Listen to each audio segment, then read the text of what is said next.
Halo pecinta movie, selamat datang kembali di channel Gamma.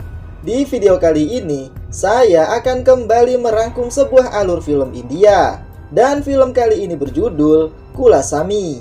Film India berbahasa Tamil yang dirilis pada Mei 2023. Di mana film ini menceritakan tentang seorang supir bajai yang mencari pembunuh adik perempuannya, hingga ia membunuh semua pelaku yang ia curigai dengan cara yang sadis.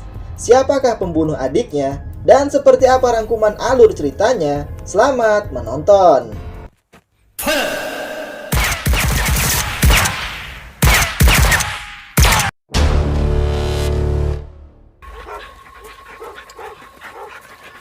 Film ini dimulai dengan kejadian di mana warga desa dikagetkan dengan penemuan mayat perempuan yang hangus terbakar di tengah ladang.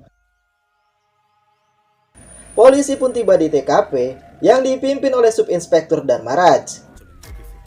Di TKP, Dharmaraj menemukan kartu identitas dari korban dan juga seorang pria yang mengatakan jika ia melihat wajah pelaku yang membawa korban ke sana. Dan tidak butuh waktu lama, polisi pun menangkap pelakunya. Pelaku pun lalu dibawa ke pengadilan untuk disidang. Akan tetapi saat berjalan ke ruang sidang, terlihat seseorang yang memakai hoodie menyemprotkan cairan ke kemaluan pelaku tanpa terlihat pelaku atau polisi. Dan karena bau dari semprotan tersebut, anjing pelacak milik polisi tiba-tiba berlari dan menggigit kemaluan dari pelaku hingga putus, yang membuat pelaku pun tewas di tempat.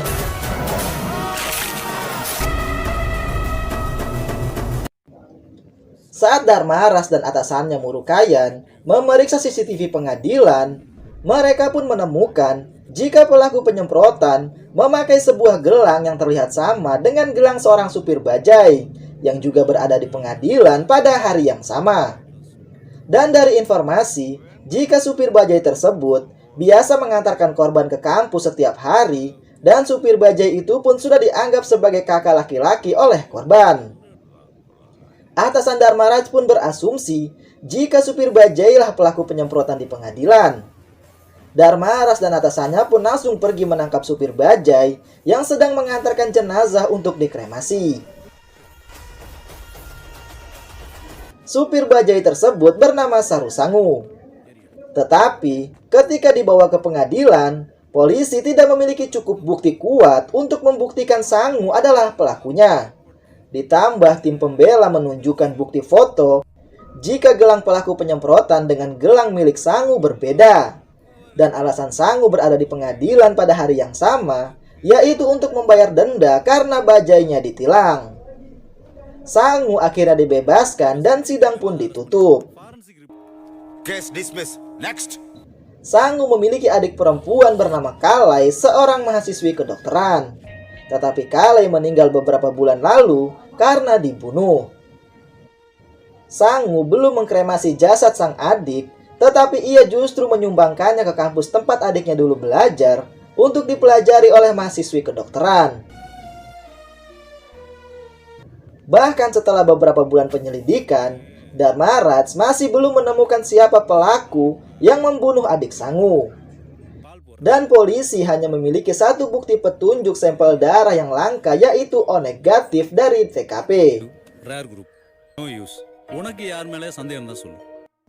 Lalu scene pun berpindah ke seorang pria bernama Balu. Balu adalah seorang pebisnis dan kebanyakan dari bisnisnya adalah ilegal. Dan salah satu bisnis kotornya adalah perdagangan wanita, di mana ia memerintahkan keponakannya bernama Tiru dan kelompoknya untuk mendekati gadis, lalu mereka meniru gadis tersebut dan merekamnya. Kemudian rekaman tersebut ia manfaatkan untuk bisnisnya. Dan salah satu korban adalah putri seorang polisi yang akan menikah, di mana rekamannya digunakan Balu untuk menekan sang ayah agar menandatangani izin bisnis ilegal miliknya.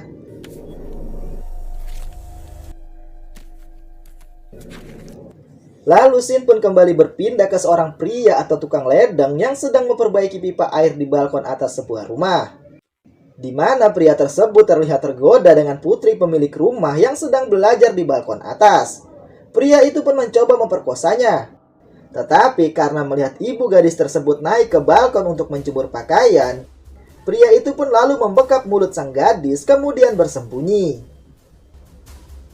Sang ibu yang melihat putrinya tidak ada di atas dan hanya menemukan bukunya di sana, ia pun lalu turun untuk mencari putrinya.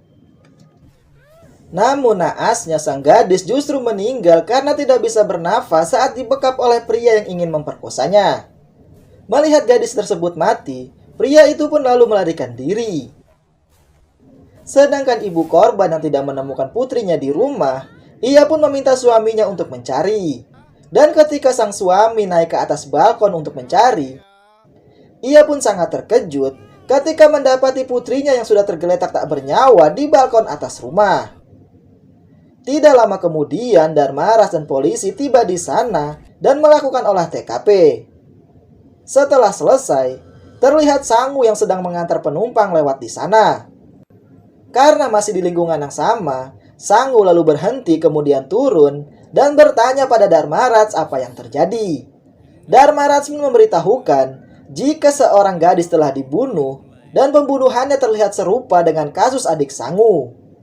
Dharmaras berasumsi jika bisa saja kalau pelaku adalah orang yang sama yang membunuh adik Sangu. Setelah melakukan penyelidikan, Dharmaras mendapatkan sidik jari di tubuh korban dan sidik jari tersebut adalah milik tukang ledeng. Dan memang tukang ledeng itulah yang membunuhnya. Polisi pun lalu melacak nomor telepon dari pelaku dan ternyata nomor pelaku aktif dan berada di rumah korban. Dharmaras berpikir jika pelaku masih bersembunyi di rumah korban. Dharmaras dan polisi pun langsung pergi ke rumah korban bersama anjing pelacak. Akan tetapi saat tiba dan mencari, yang mereka temukan di sana adalah jasad dari pelaku yang sudah mati di dalam bak penampungan air. Dan dari jasad pelaku, polisi mendapatkan ponsel miliknya yang dalam keadaan aktif dan terbungkus plastik. Dharmaras lalu memberitahukan atasannya jika korban dibunuh dengan ditusuk berkali-kali di bagian leher, dan juga kemaluan dari korban pun dipotong. Dan pembunuhnya sengaja membungkus ponsel korban dengan plastik dalam keadaan aktif agar polisi bisa menemukan mayat tersebut. Okay. Beberapa hari setelah itu, terlihat seorang mahasiswi kedokteran bernama Kaveri meminta bantuan Sangu untuk mengantarnya ke kampus karena ia diikuti oleh dua orang pria. Saat tiba di depan kampus, Kaveri lalu menghentikan mobil dosen mereka. Dan Kaveri meminta agar sang dosen membantunya untuk berbicara dengan pihak kampus agar ia diberikan waktu untuk membayar biaya kuliah. Dan sang dosen pun mengiyakannya. Melihat Kaveri membuat Sangu teringat pada adik perempuannya. Tetapi hal itu justru membuatnya marah karena masih belum menemukan pembunuh sang adik. Sangu lalu pergi menemui adiknya di ruang laboratorium anatomi di mana para mahasiswi saat itu sedang belajar. Seorang mahasiswi bernama Gayatri terlihat marah dan bertanya apa yang dilakukan Sangu di ruangan lab. Karena Sangu hanya diam, Gayatri pun lalu mengusir Sangu. Tetapi dokter pengajar di sana menghentikan Gayatri dan mengatakan jika Sangu diizinkan untuk keluar masuk ruangan ini. Gayatri pun terlihat bingung. Lalu dokter pun memberitahukan jika Sangu sudah membantu banyak mahasiswi di sini karena jasad gadis yang mereka gunakan untuk diskusi anatomi adalah adik Sangu. Mendengar itu Gayatri pun terlihat merasa bersalah. Di kampus, dosen mereka yaitu Kanagi selalu membantu para mahasiswi yang kekurangan uang untuk biaya kuliah dengan mencarikan donatur untuk mereka. Termasuk Kaveri yang belum melunasi biaya kuliah. Kanagi pun memberitahukannya jika ada seorang donatur yang mau membantu melunasi biaya kuliah Kaveri. Kanagi pun menyuruh Kaveri untuk menemui donatur tersebut dan Kanagi yang akan menemaninya. Mendengar itu Kaveri pun sangat berterima kasih kepada Kanagi atas bantuannya. Siangnya, Kaveri pun pergi menemui donatur dan ternyata donatur tersebut adalah Balu. Balu lalu memberikan cek untuk biaya kuliah Kaveri. Namun itu sebenarnya adalah salah satu rencana dari Balu untuk mendapatkan korban. Dan Kanagi ternyata bekerja sama dengan Balu dengan mencarikannya calon korban di kampus. Setelah itu, Balu pun memerintahkan keponakannya untuk mendekati Kaveri dan membuatnya jatuh cinta. Rencana itu pun berhasil, dan Kaveri jatuh dalam perangkap mereka. Kemudian mereka menjebak Kaveri dengan mengundang Kaveri datang ke rumah atau base camp tempat mereka menjebak para gadis lain untuk merayakan ulang tahun kekasih Kaveri. Dan di rumah tersebut, keponakan Balu meniduri Kaveri di kamar yang sudah dipasang kamera untuk merekam. Sedangkan di luar kamar, Tiru dan dua temannya menonton adegan tersebut dari laptop mereka. Setelah selesai, Tiru dan kedua temannya pun masuk ke dalam kamar dan menunjukkan rekaman video Kaveri yang membuat Kaveri sangat ketakutan. Kemudian mereka bertiga pun memperkosa Kaveri dan menyiksanya. Lalu dengan rekaman video tersebut, Balu mengeksploitasi Kaveri dengan menjualnya kepada beberapa pejabat untuk memudahkan bisnis ilegalnya. Hingga suatu hari, Balu melobi pejabat untuk mendapatkan kontrak baru dengan menawarkan Kaveri sebagai bayarannya. Tetapi pejabat tersebut justru meminta gadis yang baru. Balu lalu menghubungi Kanagi dan meminta Kanagi untuk mencarikannya gadis yang baru di kampus. Kanagi pun meminta Balu untuk menunggu karena ia memiliki sedikit masalah dengan beberapa mahasiswi yang gagal dalam ujian. Dan salah satu dari mahasiswi yang gagal adalah Gayatri. Sedangkan Kaveri lulus dalam ujian tersebut. Karena terdesak, Kanagi pun menelpon salah satu mahasiswi yang gagal dan berpura-pura bertanya mengapa mereka gagal dalam ujian. Karena mereka sedang berkumpul, Kanagi pun meminta muridnya untuk menyalakan speaker agar mereka semua bisa mendengar. Kemudian Kanagi tanpa rasa malu mengatakan pada murid-muridnya jika ada beberapa pejabat yang ia kenal sedang mencari mahasiswi untuk menemani mereka. Dengan alasan ia khawatir tentang masa depan mereka, Kanagi pun menawarkan kegiatan terlarang tersebut kepada mereka agar mereka bisa lulus. Mendengar itu Gayatri dan mahasiswi lain pun marah. Gayatri bahkan mengatakan jika Kanagi sebaiknya menawarkan itu kepada putrinya sendiri, yang membuat Kanagi pun marah dan mematikan telepon. Gayatri dan teman-temannya yang marah lalu menyebarkan rekaman telepon tersebut ke sosial media, dan itu menimbulkan kemarahan publik. Karena rekaman tersebut, polisi akhirnya menangkap Kanagi untuk dimintai keterangan, sedangkan Gayatri dan teman-temannya disidang oleh pihak kampus. Pengacara dari pihak kampus mengatakan kalau Kanagi kemungkinan besar akan menerima jaminan, karena bukti audio tidak kuat di pengadilan. Dan pengadilan tidak mungkin menyatakan Kanagi bersalah hanya dengan bukti audio. Kaveri yang juga berada di sana bertanya, apakah Kanagi akan dihukum jika ada bukti video? Dan pengacara pun mengatakan, jika ada bukti video, Kanagi akan mendapatkan hukuman 10 tahun penjara dalam kasus pelecehan seksual. Setelah mendengarkan itu, Kaveri pun membuat rencana untuk mendapatkan rekaman di laptop para pelaku. Kaveri kemudian mendatangi Tiru dan teman-temannya di base camp, lalu memancing salah satu dari mereka ke kamar dengan membawa laptop. Tetapi di kamar, Kaveri justru menyuntikkan obat penenang ke sang pria yang membuatnya pingsan. Kaveri lalu menyalin semua bukti rekaman di laptop mereka, kemudian mengirimkannya kepada Gayatri. Tiru yang curiga menyuruh temannya untuk memeriksa, karena mereka sudah lama di dalam kamar. Teman Tiru pun mengetuk pintu, tetapi karena tidak ada jawaban, mereka pun mencoba mendobrak pintu. Kaveri yang ketakutan di dalam, ia pun mencoba menghubungi Gayatri untuk memberitahukan jika bukti rekaman video ia kirimkan ke ponsel Gayatri. Tetapi karena Gayatri sedang berada dalam kelas, Gayatri pun tidak mengangkat panggilan tersebut. Sedangkan Kaveri yang sadar sudah tidak bisa lari, Ia lalu membuang ponselnya ke halaman belakang rumah. Kemudian ia memilih untuk meminum sesuatu yang membuatnya muntah darah dan mati di sana. Saat Tiru dan temannya berhasil masuk, mereka pun menemukan Kaveri yang sudah tewas. Dan semua bukti rekaman video di laptop mereka telah hilang. Dan Kaveri mengirimkan semua buktinya kepada Gayatri. Sedangkan di kampus, Gayatri saat keluar dari kelas, ia pun terkejut saat melihat rekaman video yang dikirimkan di ponselnya. Dan di waktu yang sama, Tiru dan anak buah Balu tiba di kampus. Melihat Tiru datang, Gayatri pun lalu lari dan bersembunyi di ruangan laboratorium anatomi. Tetapi mereka berhasil menemukannya di sana.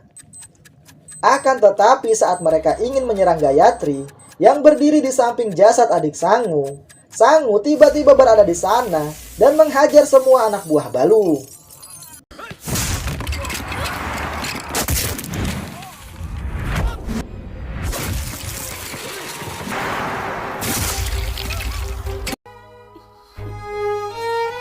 Sangu lalu membawa Gayatri keluar.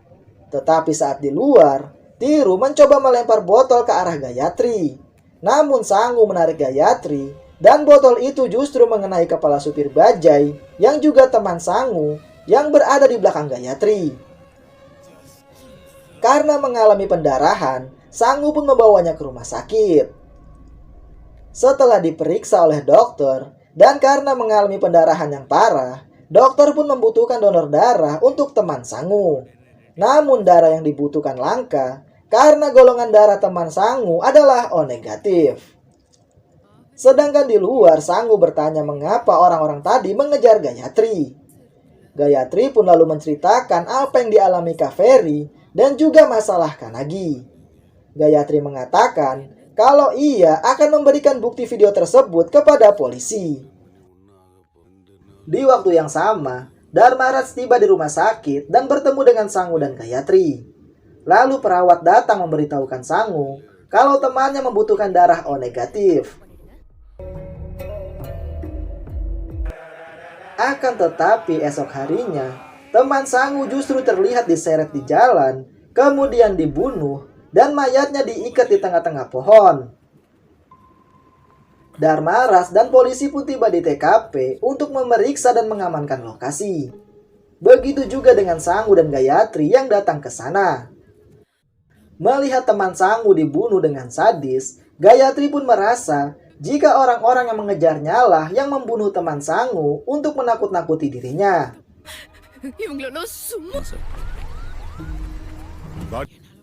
Esoknya Gayatri memberitahukan Sangu di mana ia menyimpan bukti rekamannya.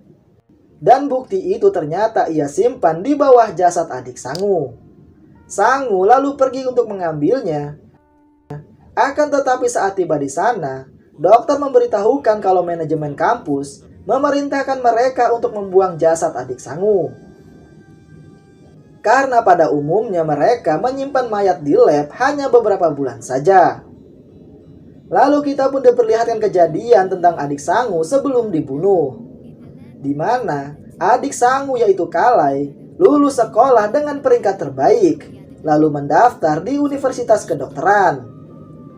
Kalai akhirnya tinggal di asrama kampus. Setiap hari, Sangu mengantar dan menjemput Kalai tepat waktu. Lalu, suatu hari saat Kalai terlambat membayar biaya kuliah, Kannagi mendatangi Kalai dan mengatakan jika ada donatur yang ingin membantu membayar biaya kuliah Kalai. Dan Kannagi akan mengantar Kalai menemui donatur tersebut. Sang donatur adalah Balu. Akan tetapi saat bertemu, Sangu juga datang ke sana dan menolak bantuan Balu. Karena Sangu tidak enak dengan warga di desanya yang selama ini ikut membantu membiayai kuliah Kalai. Karena gagal dengan rencana mereka, Tiru yang juga berada di sana merencanakan cara lain untuk mendapatkan Kalai. Tiru lalu menjalankan rencananya dengan menyuruh anak buahnya untuk menyewa bajai Sangu. Di tengah jalan, anak buah Tiru pura-pura meminjam ponsel Sangu untuk menelpon dengan alasan ponselnya mati. Dan saat mereka berhenti di jembatan untuk menelpon, anak buah Tiru justru sengaja menjatuhkan ponsel Sangu, lalu ia pura-pura minta maaf, kemudian memberikan uang untuk mengganti ponsel Sangu. Setelah pekerjaannya selesai, ia pun memberitahukan Tiru. Setelah itu Tiru lalu menelpon Kalai dan mengatakan jika Sangu mengalami kecelakaan dan dilarikan ke rumah sakit. Kalai yang panik langsung berlari keluar asrama, lalu naik ke mobil sedan untuk pergi ke rumah sakit. Akan tetapi esoknya, Kalai justru ditemukan tewas di tengah ladang. Sangu pun sangat terpukul ketika melihat adik kesayangannya sudah tak bernyawa.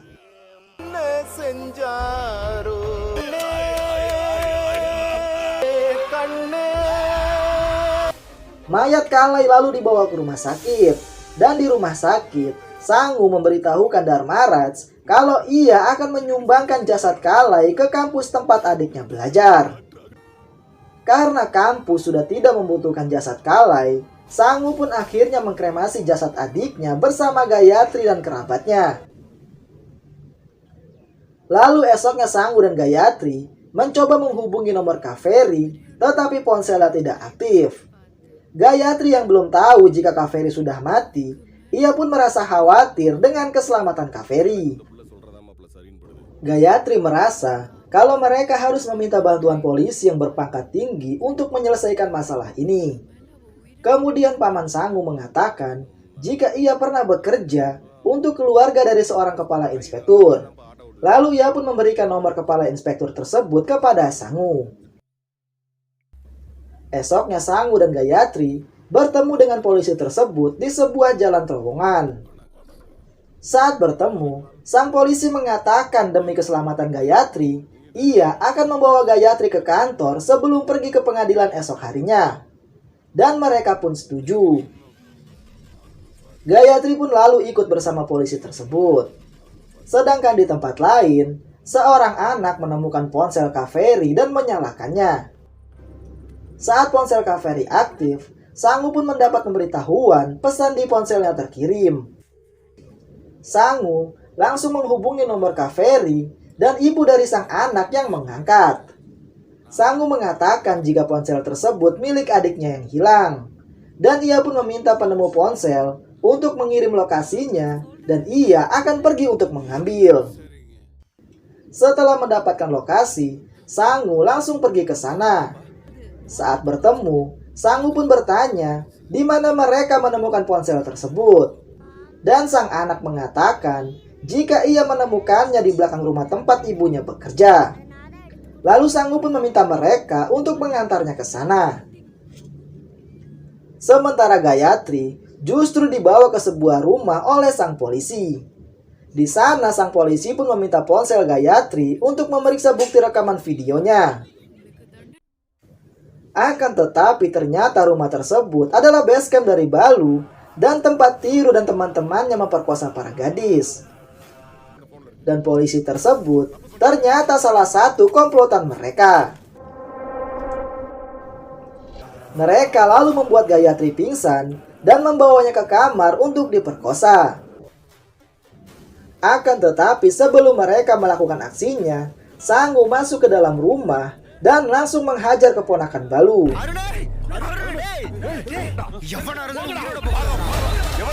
Sangu lalu membawa mereka semua keluar dari rumah ke sebuah gudang padi.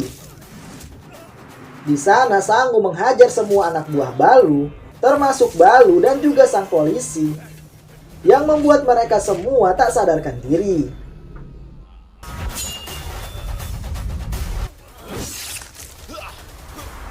Esoknya Dharmaraj dan atasannya tiba di gudang padi. Akan tetapi di sana, mereka hanya menemukan pakaian dari para korban, yang membuat atasan Dharmaraj pun bingung. Namun Dharmaraj justru tertawa melihat itu, karena ia tahu kalau pembunuh yang selama ini mereka cari adalah Sangu. கொலை பண்ணவனா கூட இருக்கலாம் இவன். Dharmaraj mengetahui itu saat di rumah sakit, ketika perawat meminta darah O negatif untuk teman Sangu. Dan ternyata teman Sangu lah yang mengantar Kalai dengan mobil, tetapi ia justru membawa Kalai ke tengah kebun kelapa. Teman Sangu mencoba memperkosa Kalai di sana, tetapi Kalai melawan, yang membuat teman Sangu mencekiknya, lalu membenturkan kepala Kalai ke kaca mobil, yang membuat Kalai pun meninggal. DNA test பண்ண போது அவன் தான் சூரஸ் Dan saat Dharmaras mencocokkan darah teman Sangu dengan sampel darah yang mereka temukan di TKP, ternyata keduanya cocok. Dharmaras lalu memberitahukan itu pada Sangu, yang membuat Sangu pun membunuhnya dengan cara yang sadis. Dan untuk menghilangkan kecurigaan pada Sangu, Dharmaras merusak barang bukti di TKP. Dan alasan Dharmaras melakukan semua ini karena ia juga memiliki anak perempuan yang harus ia lindungi. Dharmaras telah menyerahkan banyak penjahat seperti mereka ke pengadilan, tetapi semuanya bebas. Dan ketika ia mengatakan pada Sangu siapa pelakunya, tidak ada satupun dari mereka yang hidup hari ini. Walaupun apa yang dilakukan Sangu salah di mata hukum, tetapi Sangu bagaikan dewa di mata Dharmaras. Sementara Balu dan komplotannya ternyata dijadikan sebagai target latihan menembak polisi oleh seorang dirjen polisi tanpa diketahui oleh orang-orang di sana. Setelah dirjen tersebut mendapat kiriman video kejahatan Balu dan komplotannya.